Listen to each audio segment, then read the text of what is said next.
Hello प्यारे बच्चों, आप सभी का स्वागत है आपके अपने यूट्यूब चैनल ज्ञानधारा 4 में। ज्ञानधारा 4 में हम पहला ही चैप्टर पढ़ रहे थे अभी, वास्तविक संख्या।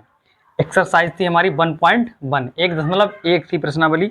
उसमें हमारे तीन सवाल तक लग गए थे, मतलब अभाज्य गुणनखंड विधि द्वारा निम्नलिखित पूर्णांकों के एचसीएफ और एलसीएम हमने ज्ञात कर लिए थे।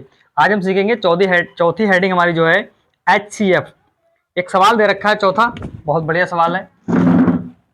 देखो ये सवाल है, एक कह रहा है हमारे एच सी एफ बराबर, एच सी एफ है हमारा 306। ये संख्या दे रखी है 657, ठीक है, बराबर है हमारा 9।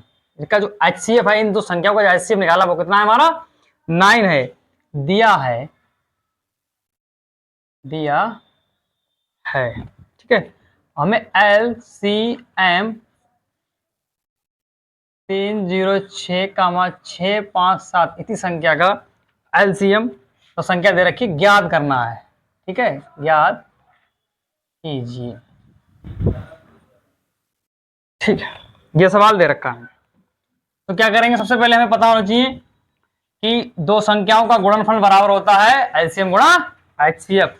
तो इसको मान लेंगे हम ए और इसको मान लेंगे हम बी। तो हमारी ए क्या है, ऐसे लिखो, ए गुणा बी बराबर होता है एचसीएफ, एचसीएफ गुणा एलसीएम। ये फार्मूला होता है एचसीएफ गुणा एलसीएम। देखो ये फार्मूला होता है। अब यहाँ पर वैल्यू पुट करने में ए और बी दे रखी है और एचसीएफ हमें दे रखा है, हमें ज्ञात करना है एलसीएम।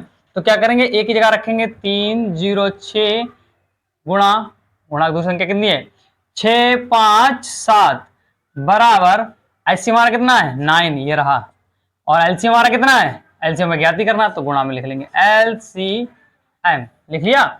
अब इसको उठा के इधर ले आओ और इसको उठा के उधर ले जाओ, तो 9 गुणा एलसीएम बराबर 306 गुणा 657। अब कंफ्यूज मत होना कि इसको उठा के इधर लाए माइनस नहीं हो, इसको उठा के इधर लाए माइनस, क्योंकि दोनों पार प्लस का ही है, दोनों अगर चेंज करेंगे हम सामने प्लस हो जाएंगे, इसीलिए दोनों प्लस के ही रहेंगे। अब देखो, जब हमें एलसीएम ज्ञात करना है तो एलसीएम को यहीं रखेंगे और 306 गुणा 657 और नीचे इसको बटे में 9 को ले जाएंगे, इस बार 9 को नीचे बटे में ले गए। तो हम एलसीएम याद करना है तो काटो इसको, 9 एकम 9, 9 पंजे 9 कम 9, 9 सत्ते 63, 9 सत्ते 63 बच्चे 2 नौतियाँ, 27, कितना आया 306 गुणा 7 3, सबकी मल्टीप्लाई कर दो। एलसीएम बराबर, मल्टीप्लाई करो कितना आएगा 30, 6 गुणा है हमारा 73, ऐसे करो 6 18 का 8, 3 3 जीरो आएगा, 6 18 18 एक आ गया, 3 3 9 गुणा करते 7 छंग 42, 42 के दो हाथ से लगा 4 0 4 आ गया, 7 21, कितना आया 8 3 9 4 13 के 3 2, ये तो आएगा 22,368, 22,368 हमारा आंसर हो गया, एलसीएम हमारा निकल आया। ठीक है, इसी तरह अगला सवाल लगाएंगे। अगला सवाल में क्या कह रहा है, बहुत ही ध्यान से पढ़िए, बहुत ही इंपॉर्टेंट सवाल है ये। सवाल नंबर 5, पांचवा कह रहा है जांच कीजिए, जांच की, जांच कीजिए कि क्या, जांच कीजिए क्या किसी प्राकृत संख्या n के लिए संख्या 6 की पावर n अंक 0 पर समाप्त हो सकती है। देखो सवाल पढ़ो। कह रहा है जांच कीजिए कि क्या किसी प्राकृतिक संख्या n के लिए संख्या 6 की पावर n अंक 0 पर समाप्त हो सकता है। मतलब 6 है, 6 एक संख्या है, उसकी पावर n है, तो वो 0 पर समाप्त होगी या नहीं होगी। तो इसके लिए क्या है, इसके लिए सवाल जो है इसमें थ्योरी है बहुत लंबी। ठीक, तो थ्योरी में यहाँ लिखेंगे, क्या लिखेंगे, हल। सबसे पहले लिखोगे आप लोग हल, यहां पर लिखिए हल। देखो इसमें कह रहा है जांच कीजिए कि क्या किसी प्राकृतिक संख्या n के लिए संख्या 6 की पावर n अंक 0 पर समाप्त हो सकती है।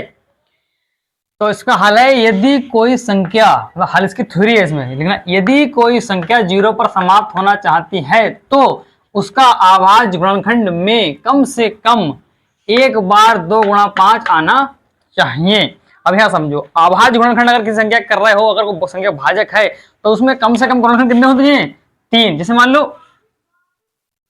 3 गुणनखंड उसके होने चाहिए कम से कम। तो मान लो 2 गुणा 4, 2 गुणा 3 गुणा 7, ये कम से कम है, मतलब 3 गुणनखंड कम से कम है, वरना इससे ज्यादा ही होने चाहिए तो हमारी वो संख्या भाज्य होगी। यहाँ पर एक चीज हो लो, भाज्य जो अभाज्य संख्या, अगर मान लो कोई अभाज्य संख्या मान लो 7 है, 7 के गुणनखंड नहीं हो सकते।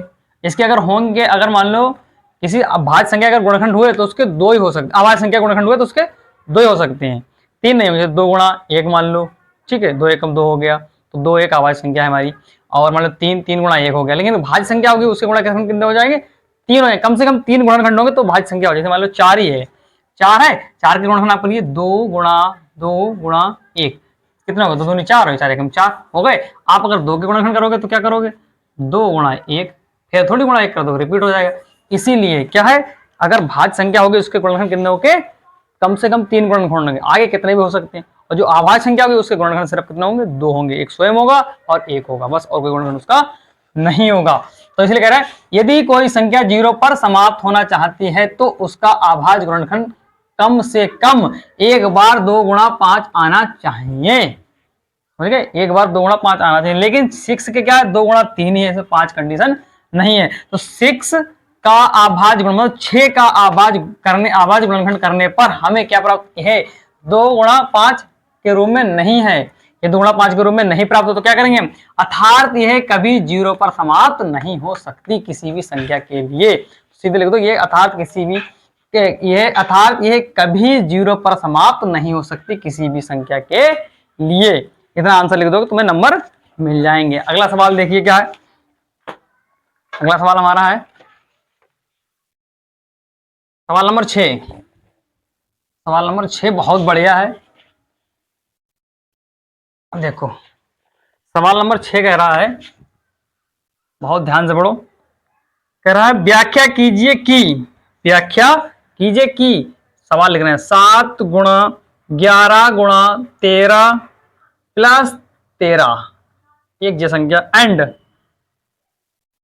है हमारा 7 गुणा 6 गुणा 5 गुणा 4 गुणा 3 गुणा 2 गुणा 1 प्लस 5।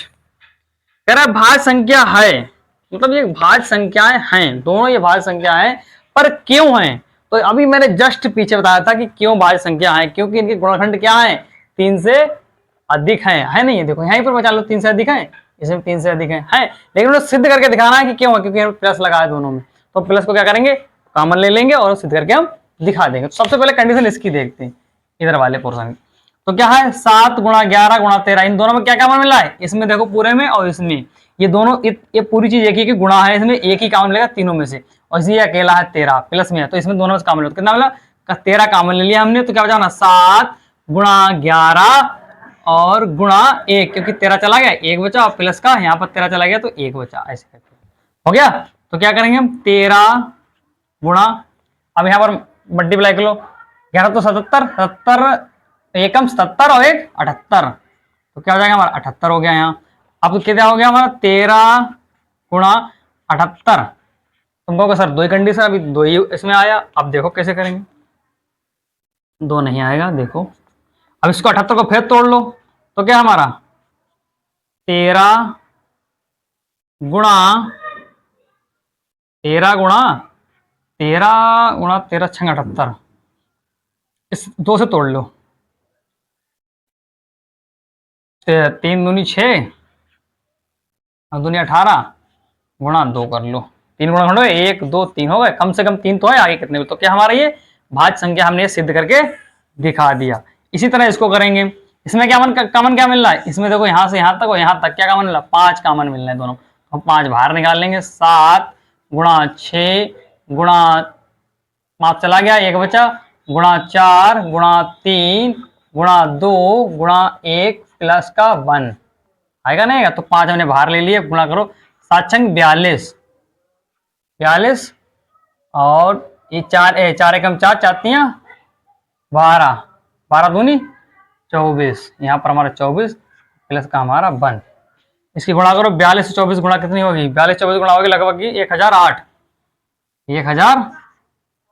1008 होगी ऐसे कहीं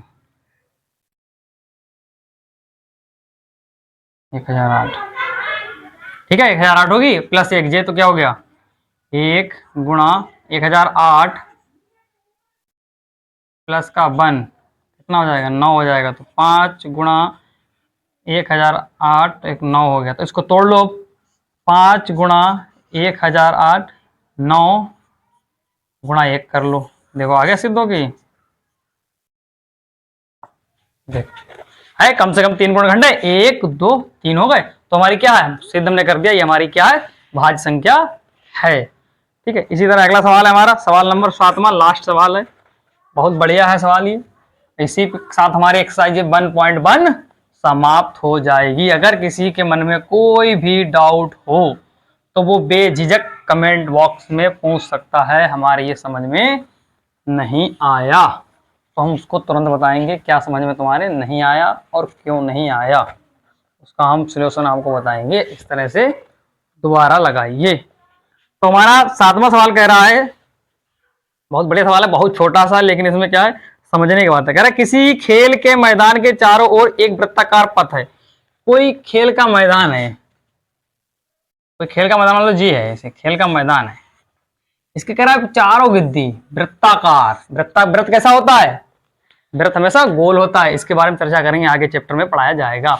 इसका एक अलग से पूरा चैप्टर, एक यूनिट है, उसमें 2-3 चैप्टर हैं, एक यूनिट है उसमें चैप्टर है, वृत्त के बारे में बताया जाएगा। तो ये एक वृत्त है, ये खेल का मैदान है चौखंटा, और इसके चारों गिद्दी एक वृत्त है। ठीक है, तो कह रहा है एक वृत्त है, चारों ओर एक वृत्तकार पथ है। इस मैदान का एक चक्कर लगाने में सोनिया, अब सोनिया कोई बेचारी लड़की है, वो भाग रही है यहाँ से ऐसे करके, तो उसको कितना टाइम लगता है यहाँ पर, उसको 18 मिनट लग रहे हैं बेचारी को। 18 मिनट लग रहा है उसको भाजने में, ये पूरा चक्कर लगा रहे तो उसको 18 मिनट लग रहे हैं।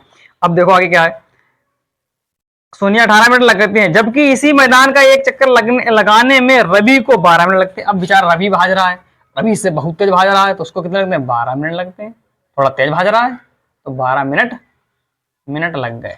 ठीक है, अब कह रहा है लगते हैं, मान लीजिए दोनों एक ही स्थान और एक ही समय पर चलना प्रारंभ करके एक ही दिशा में चलते हैं, कितने समय बाद वे पुनः प्रारंभ स्थान पर पहुंच जाएंगे। अब उन्होंने कहा है कि दोनों एक साथ भजाओ, मतलब यहीं से दोनों को एक साथ भजाओ तो दोबारा यहाँ पर, यहाँ मतलब यहाँ से भजाओ दोनों को, तो यहाँ पर दोबारा वो कितनी देर में पहुंचेंगे, दोनों को अवसर निकालना, मतलब कंडीशन निकालना है। तो क्या करेंगे, जब हमारा चल रहा है इसमें लासा मासा पर, तो दोनों क्या करेंगे लासा निकाल लेंगे। 18 गुणा 12 सोनिया और रवि का हम निकाल लेंगे लासा, तो हम पता चला है कितने मिनट में दोनों दौड़ जाएंगे। तो क्या निकालेंगे 9 दूनी 18 6 दूनी 12 होता है। फिर अब किससे 3 से काटो, 2 से कटेगा नहीं, 3 दिया 9, 3 दूनी 6, अब 3 से काटो 3 एकम 3, 2 का ऐसे ही 2 एकम 1, ठीक है। अब लिखा रहा हूं LCM बराबर हमारा कितना 2 गुणा 3 गुणा 3 गुणा 2, 3 दूनी 6, 6 3 18, 18 दूनी 36, तो दोनों कितने लगेंगे 36 मिनट लगेंगे। यहीं पर हमारी यूनिट होती है, पहले एक्सरसाइज होती है हमारी समाप्त। बहुत अच्छे से पढ़िए, जो भी सवाल अगर आपके समझ में ना आया हो तो मुझसे पूछिए, मैं तुरंत बताऊंगा कि हाँ यहाँ पर ये गलती हुई है, या इसको दोबारा लगाइए, तुमसे ये गलती हो गई है। अगर कोई भी डाउट हो तुरंत पूछिए, और कल हम अपनी एक्सरसाइज पढ़ेंगे इसका जो पहले निपट गया 1.2 पढ़ेंगे। इसमें क्या है, सिद्ध कीजिए कि √5 एक अपरिमेय संख्या। बहुत सरल है, खाली थ्योरी लिखना है कि √5 एक अपरिमेय संख्या है, इसके बारे में बताएंगे। तो इसको हम इसके विपरीत मानेंगे, परमेय संख्या इसको मान लेंगे, फिर उसको सिद्ध करके दिखा देंगे कि ये अपरिमेय संख्या है। यहाँ तक वीडियो आपने देखी अच्छे से, अपने कॉपी पे नोट कर लीजिए, और जहाँ पर कोई भी अगर डाउट हो तो तुरंत कमेंट में बेझिझक पूछिए, और मैं तुरंत उसका बताऊंगा कि ये सवाल ऐसे दोबारा लगाइए, ठीक है। और जो भी हाई स्कूल में तुम्हारे इस बार तुम्हारे साथी हो, उनको वीडियो ज़्यादा शेयर कीजिए, वो देखेंगे और उनके साथ अपने डिस्कस करिए कि हाँ ये सवाल कैसे समझ में नहीं आया, क्यों नहीं आया, दोबारा लगाओ कॉपी पे, 2-3 बार लगाओ, आ जाएगा लगाना, और बहुत अच्छे से मतलब लगाओ। अभी तो 2-2.5 महीने हैं तुम्हारा, शुरू तो शुरू हो गया, फिर आप जुलाई से और अच्छे से स्कूल से रहेंगे। अभी तब लोग 2-2.5 महीने तब लोग अपना सिलेबस कवर कर लीजिए सब, ठीक है।